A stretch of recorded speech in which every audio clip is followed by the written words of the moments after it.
Olá, estamos aqui para mais um programa, e cada programa com um tema diferente, porque a vida é tão complexa, é tão ampla, a fé cristã é tão ampla, a vivência dos valores do reino é tão ampla, né? A vivência é tão ampla que cada programa é um assunto e nunca se esgota.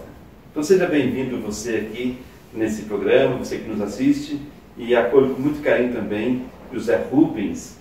Ele veio de Jacareí, viajou aí de uma cidade para outra, né, passando pelos limites de município, e está aqui na Casa Paroquial. Muito obrigado pela sua presença. Ele atua no campo de direito, ele é advogado, ele atua em vários campos da advocacia, também é membro do Conselho dos Leigos, laical, a semelhança nós tivemos com o Luiz Henrique semana passada, né, uma participação como leigo na igreja, e desse conselho que vai refletindo sempre o papel de todo cristão, do leigo cristão fiel no mundo e na igreja. No mundo, hein, que eu falei primeiro. Né? E também ele carrega uma experiência bonita de estudar na Ciana, junto com CVX, Comunidade de Vida Cristã dos Jesuítas, e trabalha com os direitos do consumidor na OAB em Jacareí. Nossa, quanta coisa, hein? Bom, em todo caso, seja bem-vindo, muito obrigado. Obrigado. E o que faltou você fala. Obrigado, padre. Queria saudar todos que estão nos assistindo também nas redes sociais. Como você falou, eu sou advogado já faz mais de 25 anos. É bacana. E sou atualmente presidente da Comissão de Direito do Consumidor da OAB de Jacareí, né? Pós-graduado em duas áreas no direito, na área pública, gestão de cidades e outro ligado também ao serviço público. E também pós-graduando no Cefep, né, que é uma entidade ligada à CNBB lá em Brasília, pós-graduando em Fé e Política também. Né? Então a gente veio trazer um pouquinho da experiência na área do direito, tentando fazer a relação de espiritualidade e direitos humanos, que parece que são coisas distintas, mas muito pelo contrário, são muito ligadas. Né? Se formos olhar na Bíblia, Deus quer o direito, a justiça, a verdade para o ser humano. Né? Mas muito obrigado pela sua presença. Eu convido você a fazer um instante de silêncio para que percebamos e invoquemos a presença desse Deus que nos ama.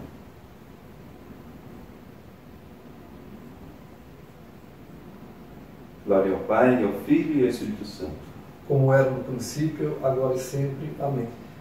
Então, rapaz do céu, em direitos humanos e a vida cristã, quando se trata de espiritualidade, quer dizer, nós como cristãos, como pessoa humana, direitos humanos, é uma confusão mesmo, como você falou, tem gente que pensa que é tudo separado, né? Pensa que padre, na verdade, ela é muito integral, né? O evangelho lá de Lucas, que trata, né, estive com fome, deste comer, estive com sede, deste beber, eu era estrangeiro, me acolheste, eu estava preso, foi me visitar. Eu acho que ali Jesus aponta já os direitos humanos a partir daquela passagem dele. Né? Por que isso tem referência com os direitos humanos? Porque os direitos humanos, eles surgem, né, na verdade, há muitos e muitos anos o homem questiona quais são os direitos da pessoa humana, né? O que ela tem em termos de direito, em termos de dignidade da pessoa humana, né? Então esse é um questionamento que existe desde que a civilização foi se desenvolvendo. Tanto que Jesus, nessa parábola, nessa passagem, ele já trata também dos direitos humanos, a partir do momento que ele questiona isso. Né? Aonde que alguém de boa fé, como o próprio Jesus diz, aonde que uma pessoa de boa fé pode estar questionando? Mas aonde é que você estava com fome, eu te dei de comer, eu estava com sede, eu te dei de beber, né? Estava preso, fui lá te visitar, mas o senhor está aqui, o senhor não está preso. Aí o que Jesus diz?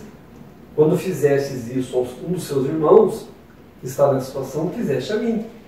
Então isso é direito humano, ou seja, a partir do momento que as pessoas, né, o cidadão comum, independente da classe social, independente da raça, independente da idade, independente da etnia dela, enfim, da condição social de um modo geral que ela viva, tudo isso, todos esses direitos, que são chamados direitos humanos, devem ser respeitados. E a partir de que momento que isso se oficializa agora na Idade Moderna, né, que aí houve através da ONU, né, que é as Organizações das Nações Unidas, a partir do momento, em que momento que isso começa a valer como lei para o mundo todo? É a partir, ou melhor, é após a Segunda Guerra Mundial. Né? Todo mundo deve saber, que deve estar nos assistindo, que a Segunda Guerra Mundial foi uma tragédia terrível do ponto de vista humanitário. Né? Pessoas foram mortas, foram torturadas, foram expulsas dos seus países, separadas de suas famílias, mortas em câmeras de gás, enfim, foi uma tragédia terrível. Após a Segunda Guerra Mundial, na ONU, os representantes dos países do mundo inteiro resolveram se unir e propor um documento. Né?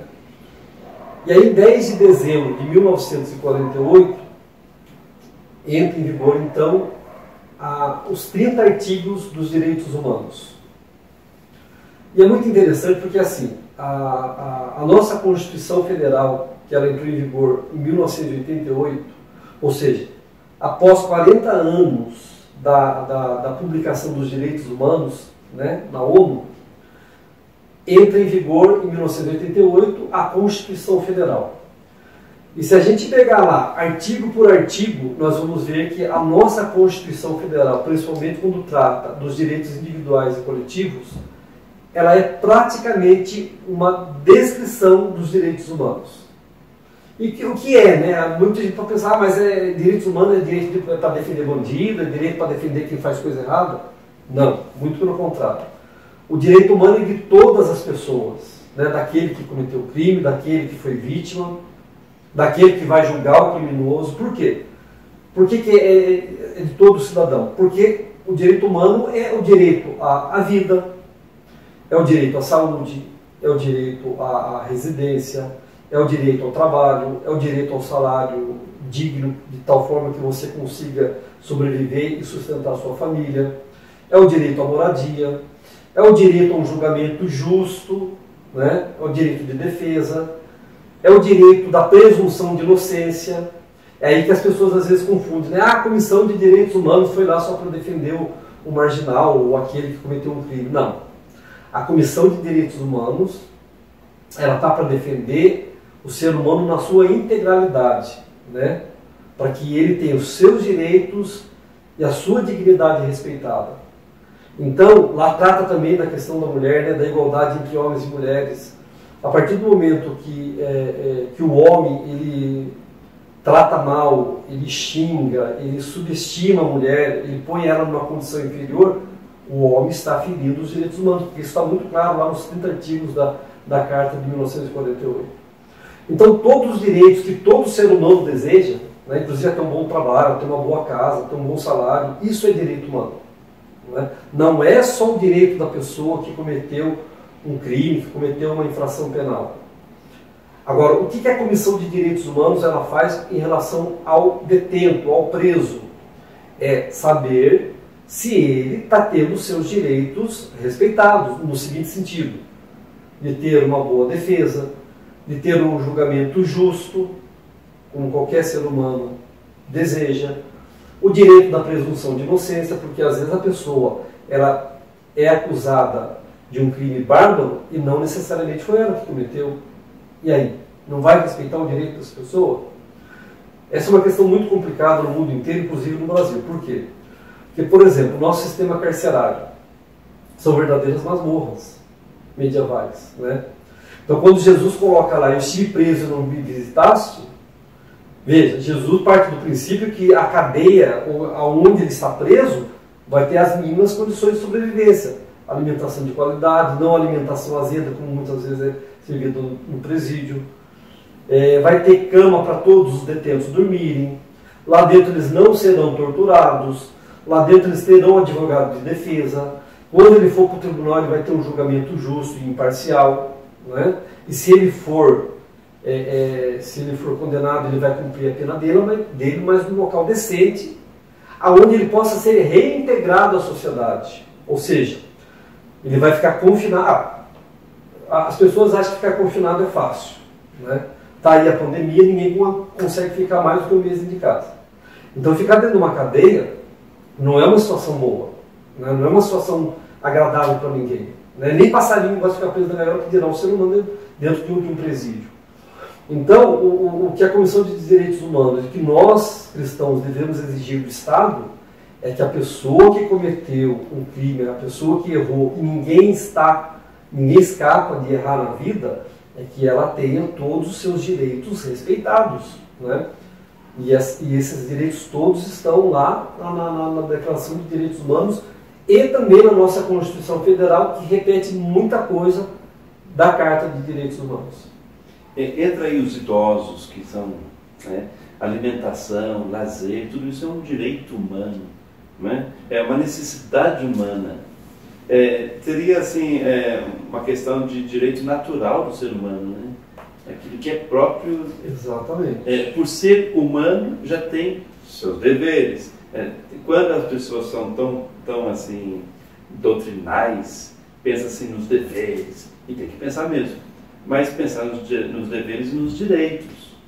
É tão importante isso, porque senão a gente só fica olhando assim, mas que direito que ele tem? Tem direito. Todo ser humano tem direito. Né? E que é natural na pessoa, dado por Deus, é claro. Exatamente, Padre. E isso está muito claro lá na Carta de Direitos Humanos, né? Publicada na ONU, como eu falei, em 1948. Quando a pessoa ela nasce, mas aí nós cristãos entendemos quando a partir do momento que ela é concebida, não só quando ela nasce, ela já adquire a condição e o status de ser humano. E a partir do momento que ela está sendo gerada, e aí principalmente quando ela vem a vida, ela vai crescer como cidadão, aí ela deve ter todos esses direitos básicos respeitados, né? O que infelizmente não acontece na sociedade capitalista que a gente vive, né? Tanto que muita gente infelizmente não tem moradia, muita gente não tem acesso ao tratamento de saúde adequado, muita gente não tem salário, não tem emprego, não tem direito ao lazer, não é? Muita gente que está encarcerada às vezes não consegue ter acesso à sua defesa de forma correta e justa para que ela possa ou aliviar a sua pena ou até mesmo provar a sua inocência. Quer dizer, então tem uma série de direitos que a sociedade capitalista moderna e selvagem faz com que o ser humano acaba não tendo e não exercendo o seu direito. E aí entra as várias comissões defendendo os direitos humanos. Os grupos de moradia defendem o direito humano à moradia. O pessoal do COMOS, dos Conselhos de Saúde, vai defender o direito humano e o direito à saúde para todos e de qualidade. Não é? Então, a partir do momento que a gente tiver os mínimos ali, direitos que estão estabelecidos na Carta de Direitos Humanos de 1948, aí sim a gente pode dizer que a nossa sociedade está caminhando, inclusive naquilo que Deus deseja da gente. O que é? O reino de Deus, sinais do reino de Deus. Não é? Então, quando a gente começar efetivamente, a sociedade como um todo, a aplicar aquela Carta de Direitos Humanos, até aí a gente já se coloca como cristão, ali subsidiado inclusive pelo Evangelho, aí vamos dizer, olha, estamos vendo sinais do reino de Deus na Terra. A gente fica até perguntando por que Deus já não traz o reino uma vez. Tem uma ideia assim, o reino de Deus não é ainda pleno e completo entre nós, na nossa convivência, porque Deus nos quer livres e responsáveis. Né? Nos criou livres e responsáveis. Então, quando nós nascemos, nós somos responsáveis também de construir, à luz da vontade de Deus, uma sociedade justa, fraterna, uma humanidade humana. Parece contraditório, né? Mas ser humano já seria suficiente para ser feliz, ser bem. Né? Agora, existe comissões, no entanto, existe também dificuldade em pessoas, grupos ou até políticos que começam a defender argumentos por causa de uma ideologia. É complicado isso, né? Como que você vê isso? Porque já está na lei, já está nos direitos humanos, mas grupos que, por causa da sua pretensão ideológica, começam a defender aquilo até que é contra a lei. Então, Padre, na verdade, os direitos da pessoa humana eles estão muito acima das ideologias. Né? E a partir do momento que a ideologia ela tenta se sobrepor ao direito, aí acaba fazendo com que a sociedade se perca, né? Nessa época, infelizmente, de rede social, qual que é um direito que eu acho que está sendo extremamente violado?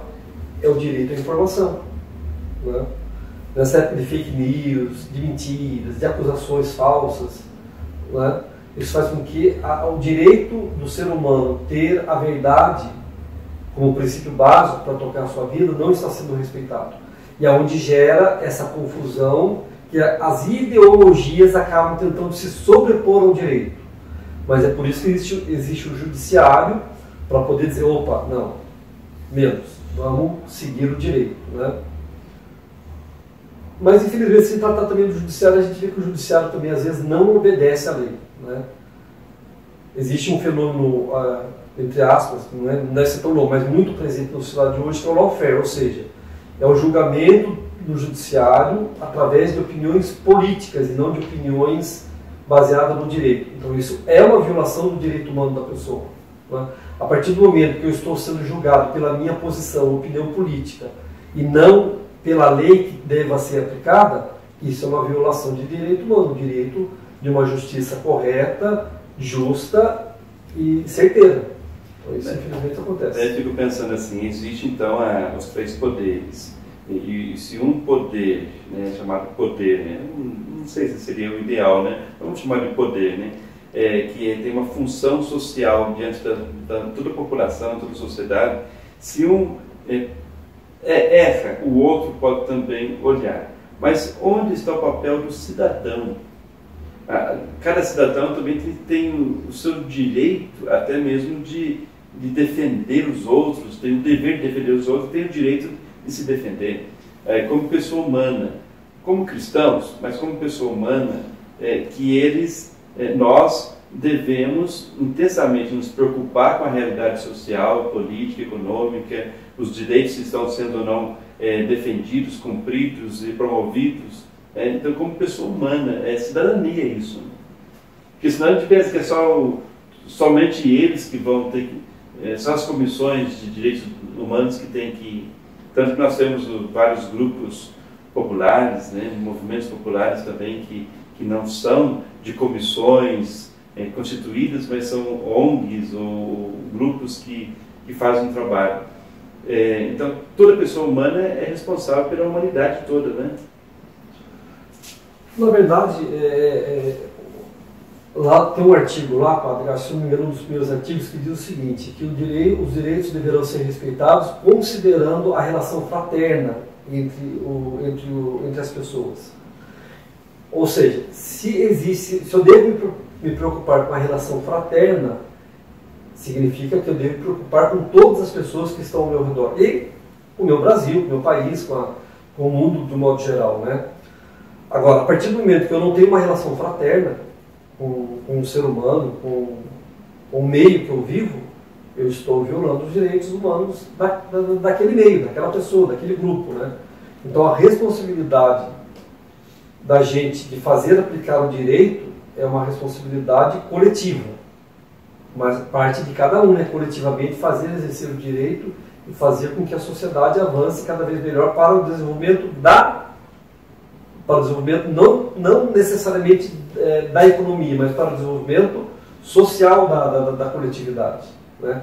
Porque infelizmente hoje em dia a ideia é vamos pensar na economia, vamos pensar só na geração de riqueza. Não, eu acho que a economia e a geração de riqueza ela tem que caminhar junto com o desenvolvimento social, né? Ou seja, do equilíbrio ali da convivência entre as pessoas. Se a gente não levar isso como um parâmetro, o que acontece? Você vai ter pessoas extremamente ricas acumulando capital, acumulando bens, e outras extremamente pobres, não tendo sequer o direito a fazer 3 alimentações por dia, ou uma às vezes, tem gente que não consegue fazer nenhuma. Então, se a gente não pensar fraternalmente a sociedade, considerando aí os direitos humanos de todos, vamos ter uma sociedade extremamente desigual. E uma sociedade extremamente desigual não é essa sociedade que Deus quer da gente, né? Isso não é sinal do reino de Deus. Direito à educação é uma das coisas. E um povo não bem formado não conhece bem seus direitos também, de modo geral. E também é mais fácil de tornar-se uma massa de manobra, né? Isso é muito ruim. Então, o povo que não tem conhecimento dos seus direitos começa a ser massificado com facilidade. Não é verdade? Sim. O padre, na verdade, na escola de fé e política aqui da Diocese, o professor Cláudio colocou uma coisa, ele citou um fato lá que nunca mais eu esqueço, dizendo o seguinte: dentro de nós temos dois seres, o ser bom, que ele chamava de anjo, e o ser mau, que ele chamava até de anjo mau, né? Então, o que acontece? É por isso que, inclusive, o cristianismo nos ensina e nos direciona a desenvolvermos o nosso lado bom, o nosso lado fraterno, não é? Agora, quando a gente se deixa levar por mentiras, né, por egoísmo, por pensamentos extremamente individualistas, nós necessariamente vamos deixar de lado o nosso lado bom e vamos alimentar o nosso lado mau. E aí é facinho da gente acreditar nas informações que acaba deturpando a verdade, não é? Tanto que é muito comum, é um senso muito comum, por exemplo, inclusive acho que, se eu não me engano, foi uma pesquisa que foi feita recentemente, de um ano e meio, 2 anos atrás, fizeram uma pesquisa lá no Santuário de Aparecida, das pessoas que frequentam lá, se elas eram a favor ou contra a pena de morte. Me parece que a maior parte era a favor da pena de morte. Quer dizer, não tem sentido, não é? Jesus Cristo foi um dos primeiros, aliás, foi o principal personagem mundial, vamos esquecer o lado santo dele, né? O lado de Deus, santo não, o lado dele como Deus, mas vamos colocar ele como pessoa humana, que ele era verdadeiramente Deus, verdadeiramente homem. Jesus Cristo foi uma pessoa extremamente injustiçada e negada os seus direitos humanos.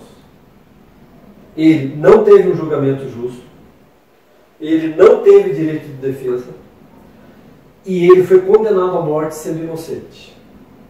Né? Então veja, por que devemos respeitar todos os direitos humanos? Para que a gente não caia na mesma desgraça que Jesus caiu. É claro que existe toda uma questão teológica, que ele deveria passar por tudo aquilo e tal, não sei o quê. Mas colocando o paralelo humano de Jesus com o paralelo humano hoje do cidadão, se a gente não aplicar o direito, não aplicar a verdade, muita gente vai ser presa, vai ser processada, e se tivesse a pena de morte, seria morto, e depois lá na frente, mas ele era inocente. Como se descobriu de Jesus, né? Depois que viram todo o erro que cometeram, toda a desgraça que fizeram, mas ele era inocente e era verdadeiramente filho de Deus. Não justifica, né, tratando a pena de morte, não justifica se ele é culpado, ele merece morrer.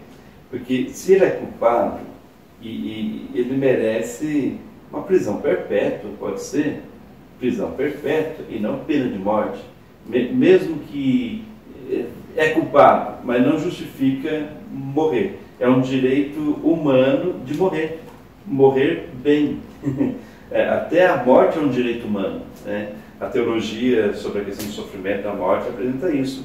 Quando nós estudamos a unção dos enfermos, apresenta a questão do direito de morrer. Por isso que a igreja, e pessoas de bom senso, a igreja é contra a eutanásia, né? Eles ligaram a máquina enquanto a pessoa está com o cérebro vivo, vamos dizer assim, né?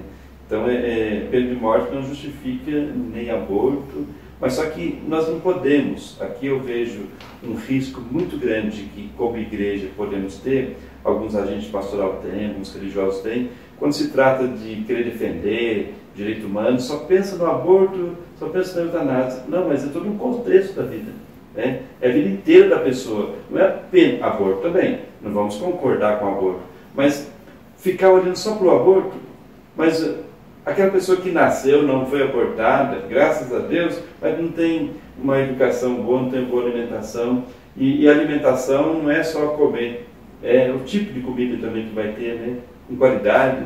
Então não é apenas ir contra o aborto e pronto, não, é contra tudo aquilo que vai contra a vida, né? É contra o sistema, né? O sistema que não favorece a vida. Então o senhor colocou muito bem, quer dizer, o aborto eu também sou contra. Eu acho que, por exemplo, se uma criança está indesejada por motivo de estupro, por motivo outro, de econômico que seja, eu acho que o Estado ele deve garantir tratamento psicológico para a mãe, deve garantir financeiramente que ela tenha aquela criança, e ela não querendo cuidar, seja lá qual seja o motivo, ela entregue a criança lá no Poder Judiciário para adoção. E isso não é crime. O crime é o aborto, né? Ou o crime é abandonar a criança, mas gerar a criança e entregar para o Judiciário, isso não é errado, não é crime. Mas, José Rubens, é crime cometer aborto. Nos países que o aborto é lei. Quer dizer, então não entra só na questão de lei, entra na questão de moral, a ética em si. Né? Então, nem tudo aquilo que é legal é moral. Exatamente.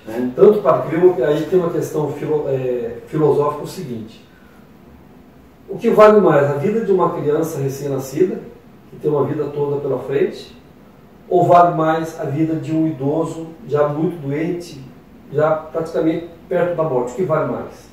Quer dizer, ambas as vidas valem muito. Os índios que o digam, né? Exatamente. Eles valorizam muito o idoso. Por isso que a questão do aborto é uma questão muito delicada, porque no meu entendimento, quando a criança está sendo gerada, ela tem o direito de vir à vida. Né? Ela tem o direito. E aí eu acho que a obrigação é do Estado convencer e manter aquela mãe até a criança nascer. E aí se a criança, se ela não quer a criança por algum motivo, entregue para adoção, ou entregue para alguém da família. Por isso que eu acho que não justifica a morte, seja daquela criança que está sendo gestada, ou seja, de um idoso que está praticamente no fim da vida muito doente. Então, a vida deve ser preservada em todas as instâncias, porque isso é um direito humano, né? Isso é um direito humano. Sim, então, quase chegando no final do programa, mas eu queria ainda repetir uma coisa. Quem é o Estado? Né? O Estado está acima de um presidente da República, o Estado está acima de um governador, de um prefeito, ou do judiciário. O Estado é, eu diria, um jeito leigo de falar, é o estado de vida de todo mundo que está dentro de uma carta magna, etc. E quem sustenta o Estado é a própria população, né? A estrutura, a máquina é mantida pela população para que alguém, de modo ordenado, favoreça a própria população. Então, quando vem benefício do Estado para o ser humano, não é que o Estado está fazendo sua obrigação, simplesmente. Não, é uma condição de vida para todos, uma coisa coletiva, como você disse, né? O Estado, na verdade, ele vai ser aquela pessoa jurídica que vai dar o equilíbrio social e financeiro na sociedade, né? Então, ele vai cobrar imposto daquele que tem muito para distribuir para aquele que não tem nada. Então, ele vai fazer o equilíbrio. Então, ele vai... Por isso que eu digo, ele vai fazer com que tenha condições daquela mãe que não deseja a criança, ter a criança e depois ver o que faz com a criança. Mas não permitir que a mãe, de uma forma desesperada, desorientada, por falta de dinheiro, por problema psicológico, de repente tire a vida de um ser que ainda está sendo gerado. Então, nós chegamos ao final já aí quase do nosso programa. Teria tanto assunto para falar ainda. Mas eu convido para as suas considerações finais, porque senão daqui a pouco, se passar de 1 hora o programa, o pessoal não vai querer assistir mais, né? Então, nossos 30 minutos, e por favor, agradeço muito a sua presença e suas considerações. Então, Padre, nas minhas considerações finais, eu gostaria de convidar quem está nos assistindo. Primeiro, vai lá no Google, coloca lá, Carta dos Direitos Humanos, são 30 artigos lindos, né, lindos, que a gente tem que saber, a gente tem que ler pelo menos uma vez na vida a Carta dos Direitos Humanos. Depois a pessoa vai lá no artigo 5º da Constituição Federal e lê todo o artigo 5º, para você ver como tem muita semelhança com a Carta dos Direitos Humanos. E depois leia lá o Evangelho de Mateus 25, falei Lucas, Mateus 25, e vai ver o paralelo desses 3 lindíssimos documentos que realmente promovem a vida humana, promovem os direitos humanos. Muito bem, eu concluiria também assim. Na verdade, nós como cristãos, não é só como cristão, mas como cristãos, não podemos ficar passivos. Temos que ser ativos, agentes de transformação. Então, os direitos pessoais, os direitos coletivos, é direito. E também, aqueles religiosos, aqueles aquelas pessoas que participam na comunidade e têm uma mentalidade tão contrária ao projeto de Deus, direito humano, esse negócio de direito humano, sabe, essa mentalidade terrível. Se você é contra os direitos humanos, eu diria o seguinte: está fazendo um desserviço para a evangelização, está contra a evangelização, porque o reino de Deus é a vida em plenitude para o ser humano, e a plenitude não é só espiritual, é tudo, tá bom? Muito obrigado mais uma vez. Deus abençoe sua função, sua profissão, a sua pessoa, a sua espiritualidade, que eu conheço muito bem que tem, né? Então, Deus abençoe você e conto que semana que vem você estará nos assistindo e crescendo na fé, no compromisso humano. Deus abençoe. Muita paz.